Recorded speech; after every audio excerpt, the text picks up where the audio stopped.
Nous portons tous une ombre, une partie sombre et souvent négligée de notre psyché. Selon Carl Jung, célèbre psychologue suisse, cette ombre est constituée d'aspects de notre personnalité que nous préférons ne pas reconnaître, par peur, honte ou simplement par méconnaissance. Cette ombre peut se manifester de diverses façons, dans nos comportements impulsifs, nos schémas de pensée répétitifs ou les émotions que nous tentons de refouler.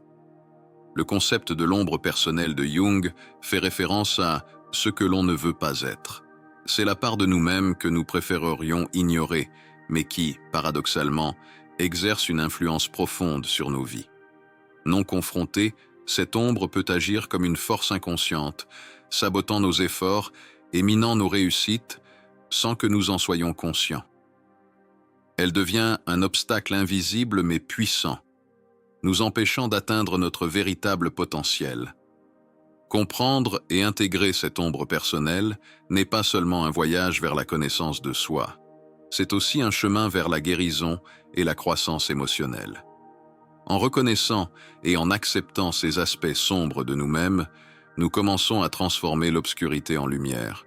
Ce processus n'est pas facile. Il demande du courage pour affronter nos peurs les plus profondes et de la vulnérabilité pour reconnaître nos faiblesses. Cependant, c'est à travers cette confrontation consciente que nous pouvons commencer à libérer le pouvoir caché de notre ombre et l'utiliser pour stimuler notre développement personnel. En plus de l'ombre personnelle, Jung a également parlé de l'ombre collective, qui fait référence aux aspects obscurs et non reconnus de la société dans son ensemble. Cette ombre collective se manifeste dans les injustices sociales, les préjugés profonds et les dynamiques de pouvoir qui perpétuent les inégalités. Tout comme l'ombre personnelle, l'ombre collective doit être mise en lumière afin que nous puissions travailler à la transformation sociale et au progrès humain. Dans cette vidéo, nous explorerons en profondeur ces idées, offrant des perspectives et des outils à ceux qui sont prêts à plonger dans le voyage de la découverte de soi et de la transformation personnelle. Nous examinerons non seulement les défis, mais aussi les solutions pratiques pour faire face et intégrer l'ombre, tant au niveau individuel que social. Nous croyons qu'en reconnaissant et en embrassant la totalité de qui nous sommes, nous pouvons non seulement améliorer nos vies personnelles, mais aussi contribuer positivement à un monde plus conscient autour de nous.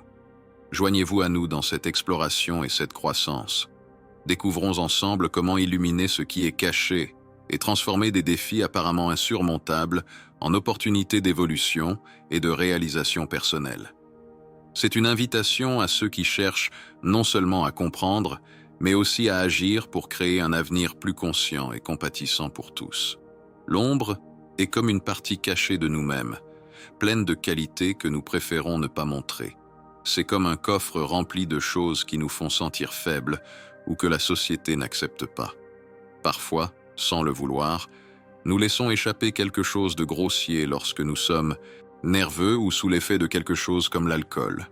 Quand nous refusons d'admettre ces aspects désagréables en nous-mêmes, nous finissons par voir ces caractéristiques chez les autres. Certains d'entre nous parviennent à reconnaître un peu de notre ombre et à la contrôler quelque peu, mais beaucoup de personnes refusent d'accepter leur ombre. Pour elles, l'ombre agit comme si elle avait une volonté propre, provoquant des changements d'humeur étranges, de l'irritabilité ou même de la cruauté. Mais l'ombre n'est pas seulement mauvaise, elle peut aussi avoir des aspects positifs, comme les instincts naturels, la créativité et une vision réaliste des choses. Carl Jung, un psychologue célèbre, a beaucoup parlé de comment comprendre notre ombre peut nous aider à grandir en tant que personne. Il a dit que c'est comme vivre avec quelqu'un qui parfois cède, parfois résiste, mais qui nous enseigne toujours quelque chose. Quand nous ignorons ou ne comprenons pas notre ombre, elle peut devenir notre ennemi. Elle renferme en elle de nombreuses qualités et potentiels qui pourraient nous rendre plus forts et meilleurs, mais qui restent endormis. Par exemple, certaines personnes pensent qu'être assertif, c'est être rude, ce qui les empêche d'atteindre des objectifs comme obtenir une promotion ou gérer mieux l'argent. Dans nos rêves, notre ombre apparaît également.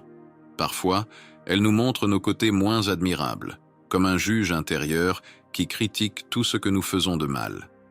C'est comme une voix intérieure qui nous aide à voir nos défauts. Intégrer notre ombre dans notre personnalité est un processus difficile appelé « travail de l'ombre ». C'est comme les 12 travaux d'Hercule, un défi qui nous oblige à affronter nos peurs et à être honnêtes sur notre façon de nous relationner avec les autres. En faisant cela, nous mettons en lumière les parties sombres de nous-mêmes et ainsi nous parvenons à devenir de meilleures personnes. Pour mieux comprendre comment les choses fonctionnent dans notre esprit, utilisons une idée de Jung, un homme qui en savait beaucoup sur ces choses. Il disait qu'on ne peut pas avoir que des bonnes choses dans la vie. Parfois, il faut faire face à des parties de nous qui ne sont pas si agréables. Il appelait ces parties l'ombre. Ce n'est pas mauvais, mais c'est comme un côté caché de notre personnalité.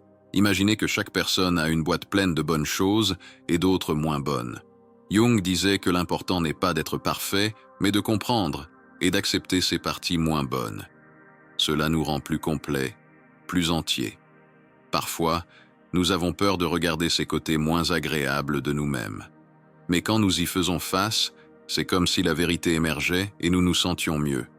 C'est comme creuser profondément en nous pour découvrir qui nous sommes vraiment, avec toutes nos capacités et nos limitations. Beaucoup de gens préfèrent cependant ne pas y penser trop. Il est plus facile d'ignorer ces parties moins agréables que nous savons avoir. Mais là encore, Jung dit que cela ne résout pas le problème. Il appelle ces parties que nous ignorons l'ombre. Elles peuvent venir de choses que nous ne percevons même pas, qui viennent de l'extérieur de notre vie personnelle, comme les influences de la société et de la culture. Quand nous regardons ces ombres collectives, ce sont comme des parties sombres ou inconnues de la société. Ce sont des choses qui vont à l'encontre des valeurs auxquelles nous croyons. Parfois, ce sont des choses sérieuses, comme la violence et l'injustice, mais elles peuvent aussi être des problèmes sociaux et environnementaux que nous ne voyons pas bien. Ces ombres collectives sont comme une obscurité qui affecte beaucoup de gens en même temps. Elles apparaissent dans les guerres, dans les situations d'injustice, dans les maladies et dans de nombreux autres problèmes auxquels nous sommes confrontés. Et ce ne sont pas seulement des problèmes externes, elles nous touchent aussi de l'intérieur, dans notre esprit et dans notre cœur. Jung considérait qu'il était important de bien se connaître. Cela signifie comprendre ces ombres et comment elles peuvent influencer notre vie. C'est comme si nous regardions ce qui est bon en nous, mais aussi ce qui peut être mauvais. Ainsi, nous pouvons faire de meilleurs choix et être plus responsables, tant individuellement que collectivement. Donc, l'idée est que comprendre ces ombres n'est pas facile, mais c'est important pour devenir de meilleures personnes. Comme le disait Jung, nous devons savoir combien de bien nous pouvons faire et aussi combien de mal nous pouvons éviter. C'est une façon de grandir et de mieux prendre soin les uns des autres et du monde dans lequel nous vivons. Pour faire face efficacement aux moments douloureux et difficiles de notre passé collectif, tels que les guerres, les génocides et l'oppression, il est essentiel d'affronter notre propre obscurité avec courage et honnêteté.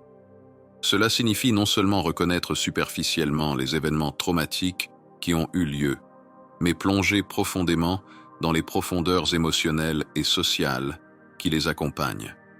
Un exemple clair est l'Holocauste, où des millions de personnes sont devenues victimes d'une haine systématique et organisée. Traiter un héritage aussi sombre ne peut pas simplement être une question de surmonter ou de laisser derrière.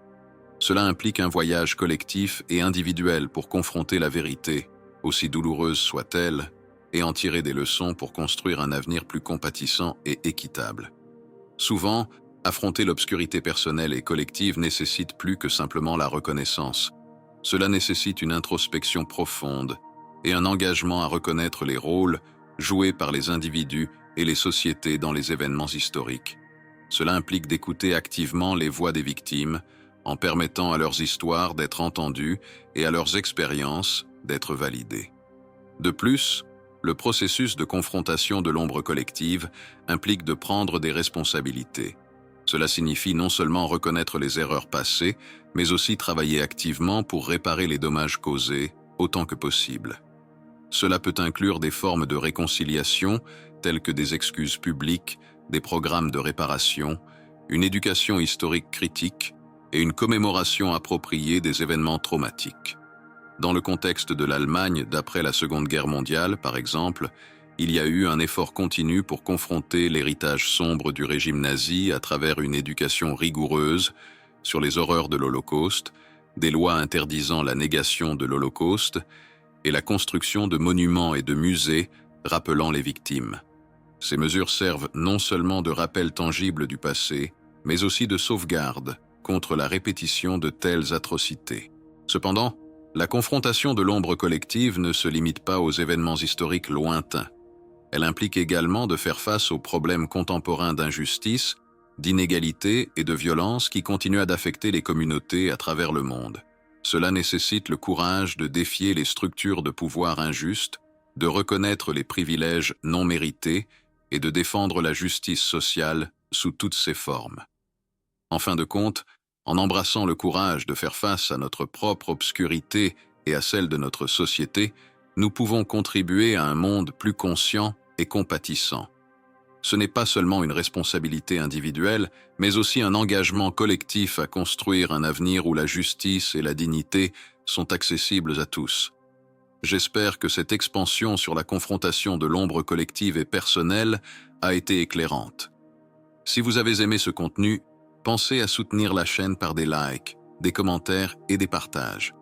Merci pour votre attention et votre intérêt pour ce sujet important.